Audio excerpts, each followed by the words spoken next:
જય હિન્દ. નમસ્કાર વિદ્યાર્થી મિત્રો. તાજેતરની અંદર જેની તમે રાહ જોઈ રહ્યા હતા એસસીસીના રિક્રુટમેન્ટ રૂલ્સ આવ્યા છે. એમાં થોડો ઘણો બદલાવ કરેલો છે જે સિસ્ટમની અંદર, જે એક્ઝામ પેટર્નની અંદર, અને નવા જે થોડાક સિલેબસના જે ટોપિક એડ થયા છે તેના વિશે આજ જોઈ લઈએ. તો આખો તમારે રિક્રુટમેન્ટ રૂલ્સ ના વાંચવું હોય તો માત્ર આ વિડીયો જોઈ લો. જે ઇમ્પોર્ટન્ટ ફેક્ટ છે આ વિડીયોની અંદર કવર કરી લઈએ છીએ. તો શું ધ્યાન રાખવું, આ નવા સીસી માટે કેવી રીતે પ્રિપેરેશન કરવી તેના વિશે વાત કરીએ. તો પહેલા તો જો વાત કરીએ તો આપણને ખ્યાલ છે કે સીસી એ ફર્સ્ટ સ્ટેપ છે પ્રિલિમરી, અને સેકન્ડ સ્ટેપ જે આવશે એ આવશે આપણું મેન્સ. જે મેન્સની અંદર બે ગ્રુપ છે, ગ્રુપ એ અને ગ્રુપ બી, જે પેટર્ન અગાઉથી આપણે ડિફાઇન કરેલી છે જે આગલી સિસ્ટમ વખતે. તો હવે આ વખતે શું શું નવા રિક્રુટમેન્ટ રૂલ્સ આવ્યા છે. તો પહેલા તો વાત કરીએ તો 5500 પ્લસ ભરતી જેકપોટ છે. જેકપોટ છે સાહેબ, જેકપોટ લઈ લો, જેટલો લેવાય એટલું, બરાબર છે. કેમ કે આટલી મોટી ભરતી બીજી વખત ચાન્સ મળશે કે નહીં મળે. તો 5500 પ્લસ ભરતી છે. સેકન્ડ કે લગભગ જાન્યુઆરી અંત સુધી ટેન્ટેટિવ તારીખ 27 કે 28 તારીખે આનું નોટિફિકેશન બહાર પડવાનું છે. બરાબર, આ જાન્યુઆરીની 27 કે 28 તારીખે લગભગ નોટિફિકેશન પડી જશે. આજે રિક્રુટમેન્ટ રૂલ્સ આવી ગયા છે નવા, એટલે 27 કે 28 ની ગણતરી રાખવાની. જૂની ભરતી અને નિમણૂકનું કામ સંપૂર્ણ થઈ ગયું છે, નિમણૂક પત્ર પણ એના થઈ ચૂક્યા છે. હવે નવી ભરતીના નિયમો તૈયાર થઈ ગયા અને સરકારની મંજૂરી મળી ગઈ છે, અને એ જે મંજૂરી મળી એ આપણે જોવાના છે કે અત્યારે શું શું બદલાવ કર્યો છે, એમને શું શું બદલાવ બાકી છે. હવે વાત કરીએ તો સાહેબ આમાં કોણ કોણ એપ્લાય કરી શકશે. તો એની ગ્રેજ્યુએટ, કોઈ બી વિષયમાં સ્નાતક છે સરકાર માન્ય યુનિવર્સિટીમાંથી, એ દરેક ગ્રેજ્યુએટ આમાં ભાગ લઈ શકશે. 12 પાસ વાળા માટે સીસી નથી, ઓનલી ગ્રેજ્યુએશન બેઝ આ ભરતી થશે. સેકન્ડ, તો જે નવો અભ્યાસક્રમ આવ્યો છે જેને આપણે જોવાના છીએ, જગ્યાઓ 5500 છે. પદ્ધતિ શું છે? પ્રિલિમ્સ અને મેન્સ. મેન્સની અંદર બે ગ્રુપ આવશે, એ અને બી, બે ગ્રુપની અંદર ડિટેલ આવશે. હવે વાત કરીએ તો પ્રિલિમ્સ તો કોમન રહેવાની સાહેબ. ગ્રુપ એ લો, બે લો, બી લો કે બંનેમાં લો. હવે વાત કરીએ પ્રિલિમ્સની અંદર તો સેમ પેટર્ન જે ગઈ વખતે હતી, થોડો ઘણો બદલાવ કઈ જોવા ખાસ મળ્યો નથી. એ સબ્જેક્ટ છે જે 100 હતા એના શું કરી દીધા છે, 150 માર્ક કર્યા છે. પેલા 100 હતા એનામાં થઈ ગયા છે 150. તો વાત કરીએ તો પહેલો જે વિષય છે એ ગુજરાતી. પેલા પણ હતો ગુજરાતી ગ્રામર, એ પણ 15 માર્ક્સની અંદર. ઇંગ્લિશ ગ્રામર જે છે 15 માર્ક્સની અંદર. જનરલ અવેરનેસ અને કરંટ અફેર જેની અંદર પૂછશે 30 માર્ક. ક્વોન્ટિટિવ એપ્ટિટ્યુડ જેને આપણે મેથ્સ કહીએ છીએ, મેથ્સ 30 માર્ક. અને સાહેબ સૌથી મોટો પોર્શન રીઝનિંગ નો લીધો, તર્ક શક્તિનો જે 60. ગેમ ચેન્જિંગ ફરીથી એ 60, 30, 90 માર્ક સાહેબ આજ કવર કરે છે. 15 માર્ક્સ જે છે એ 15 15 એટલે 30 ગુજરાતી અને ઇંગ્લિશ, એટલે 30 માર્ક એ કવર કરે છે. એટલે મોટો પોર્શન આ જ રહ્યો. કરંટ અફેર ને અહીંયા ઇન્ક્લુડ કરી દીધું છે 30 માર્ક થી. જે ગઈ વખતે 100 હતું એ અત્યારે કેટલું થઈ ગયું છે, 150. રીઝન છે 30 માર્ક અહીંયા કન્ડક્ટ કર્યા છે, અને મેથ્સ રીઝનિંગ નો પોર્શન 90 માર્ક્સ કર્યો છે.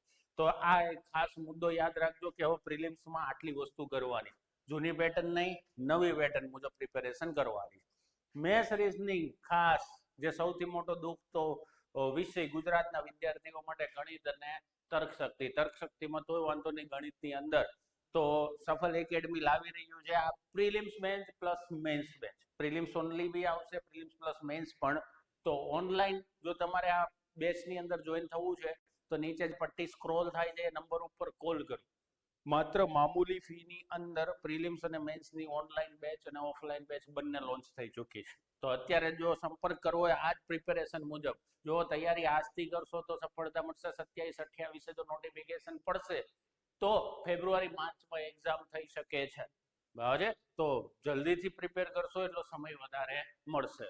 તો સફલ એકેડમીની ઓનલાઈન ઓફલાઈન બંને બેચ નીચે આપેલા નંબર ઉપર કોલ કરો અને માહિતી મળી જશે. ઓકે, આ વાત થઈ પ્રિલિમ્સ. અને પ્રિલિમ્સમાં પણ મેઇન વસ્તુ એ છે 40% ઇન્ક્લુડ છે, એટલે કે ક્યાંક ને ક્યાંક 40% તો લેવા પડશે. આગળના પોર્શનમાં પણ એવું જ છે. ઓકે, સેકન્ડ વાત કરીએ તો મેઇન વસ્તુ એ છે કે અહીંયા આપણે 7 ગણા ઉમેદવારને જ મેન્સની અંદર લઈ જવાના. આ ખાસ યાદ રાખજો કે 7 ગણા ઉમેદવારને જ, એટલે એવું ના કહી શકીએ કે મેરિટ માન લો કે 5500 છે તો 5500 ગુણ્યા 7 એટલા જ કેન્ડિડેટ મેન્સમાં જશે, અને એટલે મેરિટ શું થઈ જશે, સ્ટોપ થઈ જશે.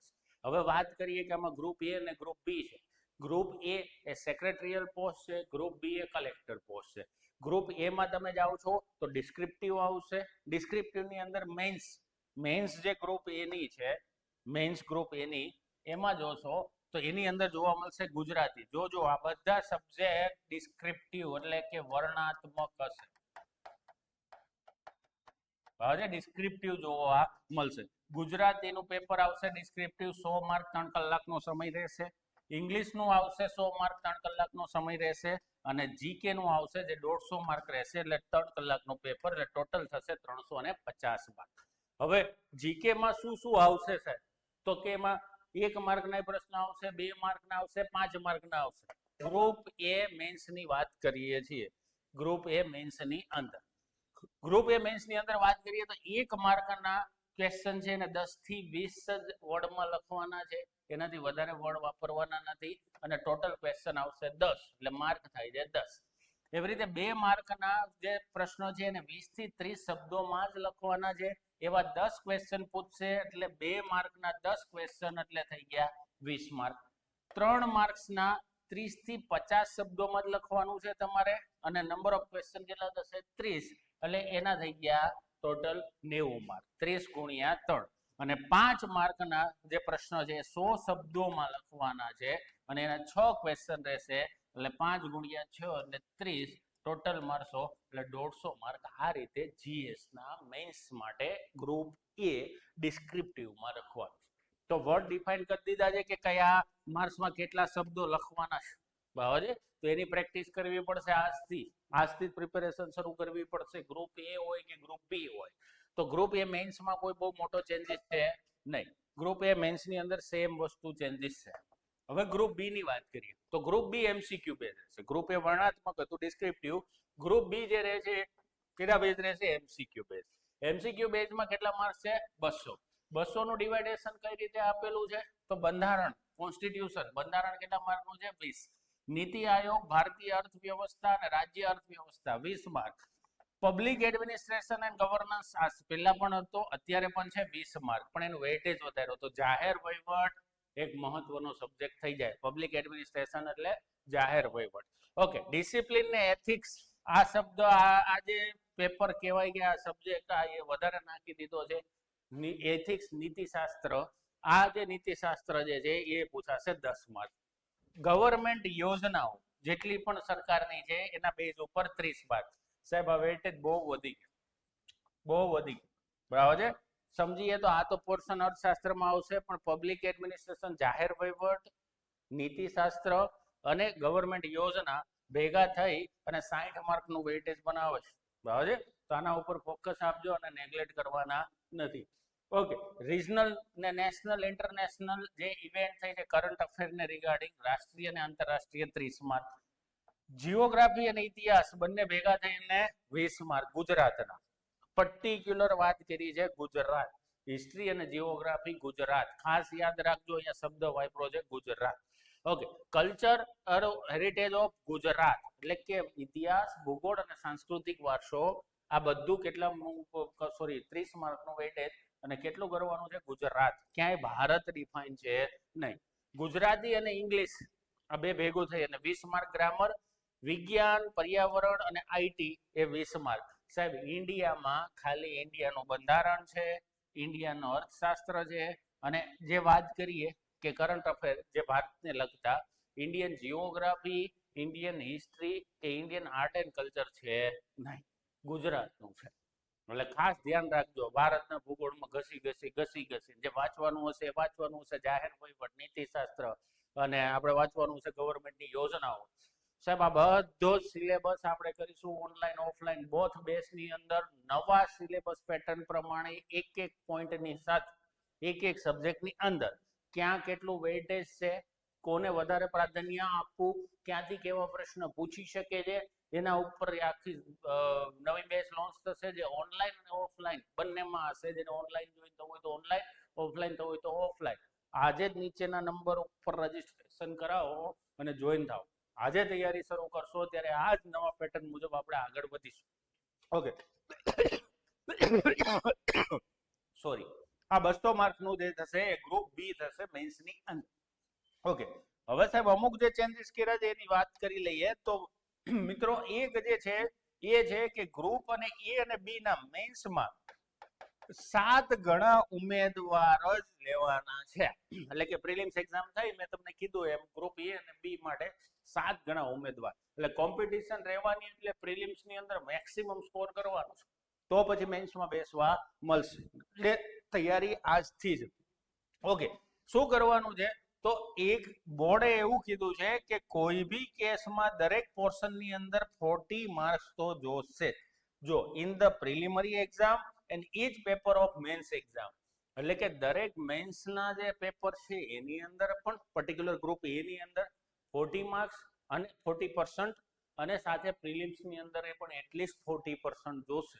જો 40% હશે તો જ મેન્સની અંદર આવશે. એટલે કદાચ પેપર આઘરું નીકળવું અને 40 ની નીચે મેરિટ જાય તો એવું બનવાનું નથી. તો આ એક ખાસ. અને 7 ગણા ઉમેદવાર એટલે કોમ્પિટિશન રહેવાની છે, આપણે પ્રિપેરેશન પ્રોપર કરવાની છે. તો આજે જ આ નવા રિક્રુટમેન્ટ રૂલ્સ, જેમાં નવા સબ્જેક્ટ અને નવી પેટર્ન જે આજે આપણે વાત કરી, એ જ નવા સિલેબસ મુજબ, નવા રિક્રુટમેન્ટ રૂલ્સ મુજબ નવા જે વિષયો ટોપિકો જે એડ થયા છે એની સાથે આજે જ સફલ એકેડમીમાં જોડાઓ. ઓનલાઈન બેચ પણ અવેલેબલ છે, ઓફલાઈન બેચ પણ અવેલેબલ છે. નીચેના નંબર ઉપર ક્લિક કરો અને મેક્સિમમ વિદ્યાર્થી સુધી શેર કરો, જેથી નવા રિક્રુટમેન્ટ રૂલ્સ એને ખબર પડે. આજે ભારતનો ભૂગોળ વાંચતો રહેશે, ભારતનો ઇતિહાસ ત્યાંથી ખબર પડે. તો જો આ વસ્તુ ગ્રુપ એ માટે નથી, એટલે ધ્યાન રાખજો. ગ્રુપ બી અલગ છે, ગ્રુપ એ અલગ છે. ગ્રુપ એ માટે કરો તો જનરલ અવેરનેસમાં બધા જ સબ્જેક્ટ આવે છે. ગ્રુપ બી ની અંદર જાઓ તો પર્ટિક્યુલર એને કીધું છે કે ઇતિહાસ, ભૂગોળ કે આર્ટ એન્ડ કલ્ચર ગુજરાતનો પૂછીશું. પણ જાતે જાહેર વહીવટ છે, નીતિશાસ્ત્ર છે, આ બધા સબ્જેક્ટ જે યોજનાઓ છે 30 માર્કની, તો આ બધા સબ્જેક્ટ મોસ્ટ આઈએમપી થઈ જશે, જેની પ્રિપેરેશન કરવાની રહેશે. તો જોઈને સફલ એકેડમીની ઓનલાઈન ઓફલાઈન બેચમાં જોડાઓ. નીચેના નંબર પર ક્લિક કરો. અધરવાઇઝ મેક્સિમમ લોકો સુધી શેર કરો, જેથી જે વિદ્યાર્થી મિત્રો તૈયારી કરે છે ને એક્ચ્યુઅલ માહિતી મળે કે ભાઈ જે નવો સિલેબસ આવ્યો છે શું છે, અને એ મુજબ તૈયારી કરી શકે. તો આજ માટે આટલું જ. જોડાતા રહો સફલ એકેડમી સુધી. હજી સુધી પેજને, જો ચેનલને સબસ્ક્રાઇબ નથી કરી તો કરી દો, પેજને લાઇક કરો, જેથી અમને મોટિવેશન મળે, આવા નવા વિડીયો તમારા સુધી લાવતા રહીએ. જય હિન્દ, વંદે ભારત.